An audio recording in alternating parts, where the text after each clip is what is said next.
A voz do pastor. A mensagem do arcebispo de Olinda e Recife, na Rádio Olinda. Sou bom pastor, ovelhas guardarei, não tenho outro ofício nem terei. Quanta vida eu tiver, eu lhes darei. Olá, gente querida! Hoje é terça-feira, dia 17 de dezembro. É uma alegria então estar aqui na sua companhia para apresentar o programa Voz do Pastor nessa manhã. Hoje há uma infinidade de sacerdotes e também Dom Fernando Saburido que fazem aniversário de ordenação presbiteral. Inclusive eu também, no dia de hoje, celebro 31 anos de minha ordenação presbiteral. Dom Fernando Saburido também celebra nesta data e era costume que aqui na Arquidiocese de Olinda e Recife ele fazia as ordenações presbiterais sempre nessa data do dia 17 de dezembro. Por isso há inúmeros sacerdotes que celebram o dia da sua ordenação nesta data. Parabéns a todos, a cada um, parabéns de modo especial a Dom Fernando Saburido, e eu rezo também de modo carinhoso e especial pelo Santo Padre, o Papa Francisco, que hoje é o seu aniversário do Papa Francisco, que nasceu no ano 1936.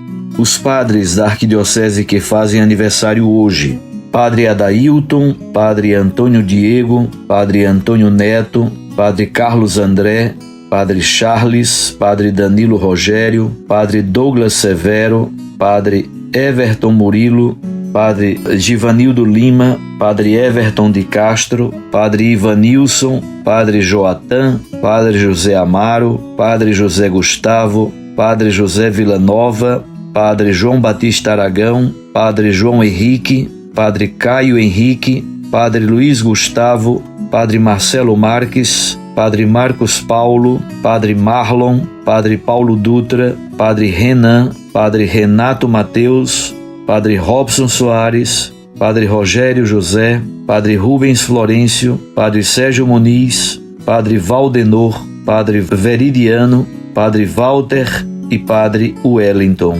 Nossos parabéns a todos estes presbíteros e também de modo especial a Dom Fernando Saburido. O Evangelho do Dia, a Palavra de Deus, nas ondas da Rádio Olinda. Minhas irmãs e meus irmãos, o Evangelho de hoje é de Mateus capítulo 1, versículos 1 a 17. É um texto muito longo e é um texto muito complicado, porque é a genealogia de nosso Senhor Jesus Cristo. Genealogia é aquela lista de antepassados. Abraão gerou Isaac, Isaac gerou Jacó, Jacó gerou José e assim por diante. Eu não vou ler o texto, porque seria muito complicado de lê-lo, porque é longo e, ademais, aquela lista infinita de gerações sobre gerações. Mas eu quero fazer um comentário. Você pode ler o texto na sua Bíblia, Mateus capítulo 1, versículo de 1 a 17. O comentário é o seguinte: Mateus escreve o seu evangelho para cristãos provindos do judaísmo, judeu-cristãos. Por isso, o objetivo de Mateus no início do seu evangelho é situar Jesus Cristo dentro da história da salvação, colocar Jesus dentro da história do povo santo de Israel. Fundamentalmente, Mateus quer dizer que Jesus é filho de Abraão, ele é filho de Davi e ele está profundamente em sintonia, em comunhão com o povo de Israel que viveu a experiência dura do período do exílio babilônico. Então são 3 momentos duros, são 3 momentos fundamentais da história de Israel: Abraão e Davi, e o último, a dureza, a experiência bastante difícil do exílio babilônico. Portanto, Jesus é filho de Abraão, Jesus é filho de Davi e Jesus em solidariedade plena com o seu povo, de certo modo, revive a experiência da dureza do período do exílio babilônico. É um pouco esse o objetivo de Mateus. Na genealogia de Mateus aparecem algumas mulheres, 5 mulheres na verdade. A primeira é Tamar, depois de Tamar aparece Raabe, depois aparece Ruth, depois aparece a mulher de Urias, nós sabemos o nome, Betsabeia, e finalmente aparece Maria Santíssima. Então aparecem meio de soslaio, digamos assim, de trivela, quase como que. Aparecem 5 mulheres, mas são mulheres que têm um papel fundamental na história da salvação. E aí é importante o versículo 16. Jacó gerou José, o esposo de Maria, da qual nasceu Jesus, que é chamado o Cristo. Ora, seria muito difícil que Mateus, mantendo a lista de homens geração após geração, como é que ele situaria Jesus? Não poderia situá-lo como filho de José.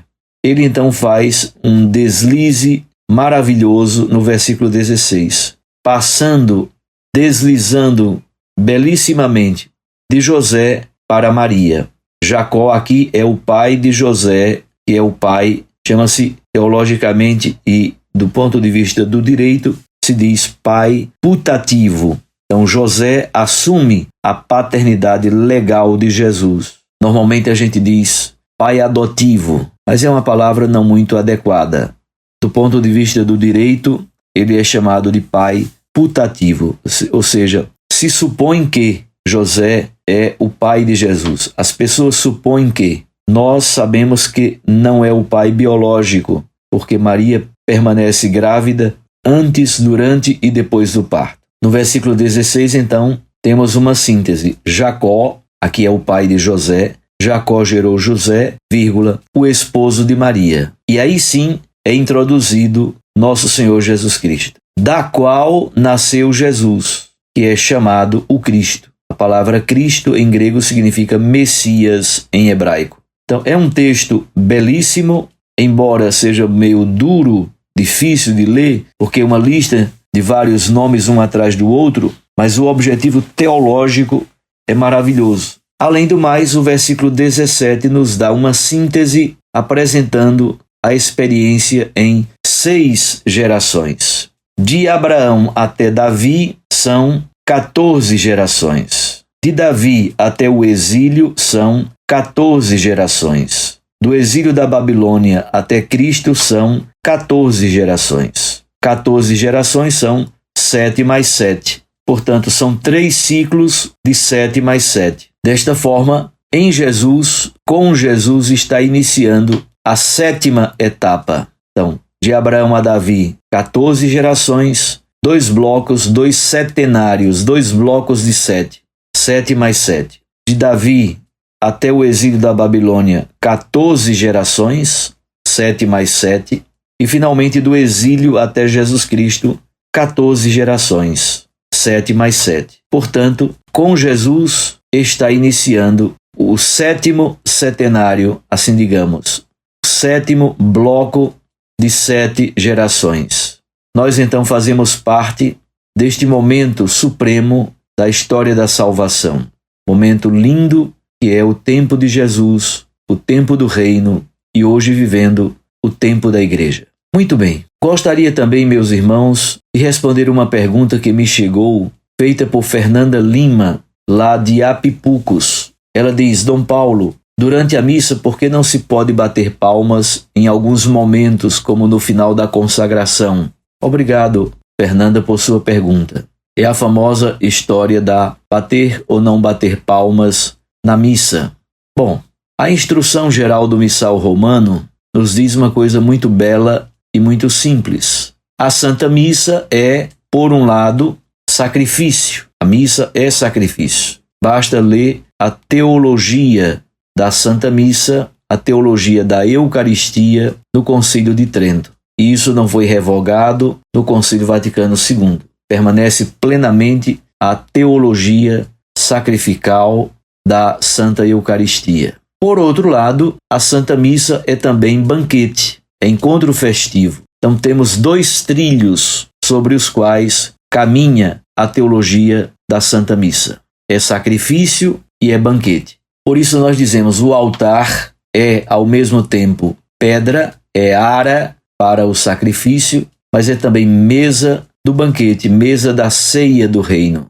Assim, meus irmãos, há alguns momentos na missa, basta ter um pouquinho de bom senso. Obviamente que eu não posso bater palmas no momento, por exemplo, do ato penitencial. Aquilo que nós estamos fazendo, o nosso gesto e as nossas palavras devem condizer com o sentido humano e também o sentido teológico e o sentido litúrgico, que é aquele próprio rito. Então, no momento de pedir perdão, no momento em que eu estou introspecto, refletindo, meditando sobre os meus pecados, pedindo perdão e a misericórdia de Deus, obviamente que neste momento não é momento de bater palmas. Então, num ato penitencial, não se deve acompanhar um ato penitencial com palmas, porque não casam, as coisas não casam. Também quando se expressa com muita clareza essa teologia do sacrifício, o memorial incruento da morte de Jesus na cruz, já que a Santa Missa é exatamente memorial expiatório, é memorial deste sacrifício de Jesus, aquilo que aconteceu de forma cruenta, com derramamento de sangue na cruz, na Santa Missa, acontece a mesma coisa de forma incruenta, sem o derramamento de sangue. Mas é a presentificação deste momento supremo da morte redentora de Jesus na cruz. Obviamente, quando eu estou num determinado momento em que se expressa com toda força essa dimensão sacrificial, aqui não é momento de bater palmas. Mas, por exemplo, no final da missa, muitas vezes cantamos parabéns para as pessoas, ou nas festas de padroeiro, cantamos o hino do padroeiro ou da padroeira, ou no momento do Glória, pode-se bater palmas nestes momentos? Eventualmente sim, não há problema nenhum. Há problema de bater palmas nos momentos errados, nos momentos inadequados. Nos momentos festivos, como Glória, como o hino da padroeira, momento de bater palmas e cantar parabéns para os aniversariantes. Acolher alguém no momento da acolhida inicial, por exemplo, se você está acolhendo um bispo, um sacerdote, um diácono, um leigo, uma leiga, um casal, pode-se bater, claro que pode bater palma. É só preciso ter bom senso, é preciso ter bom senso, porque a Santa Missa, como diz a instrução geral do Missal Romano, é, por um lado, banquete festivo, mas por outro lado, é sacrifício, simbolizando não, presentificando aquilo que aconteceu na cruz, de forma cruenta e com derramamento de sangue. Na Santa Missa acontece de forma incruenta e sem derramamento de sangue. Assim, Fernanda, obrigado pela pergunta. A resposta é esta. Em alguns momentos, de acordo com o sentido daquela parte da missa, é possível bater palmas. Noutros momentos, de acordo com o sentido teológico, litúrgico e até com o sentido antropológico, não se deve bater palmas em alguns momentos da Santa Missa. Noutros, teoricamente, seria possível. Um abraço a você, fique com Deus e com sua Mãe Maria Santíssima. Deus os abençoe e os proteja, em nome do Pai, e do Filho, e do Espírito Santo. Amém. A voz do pastor. Sou bom pastor, ovelhas guardarei, não tenho outro ofício nem terei.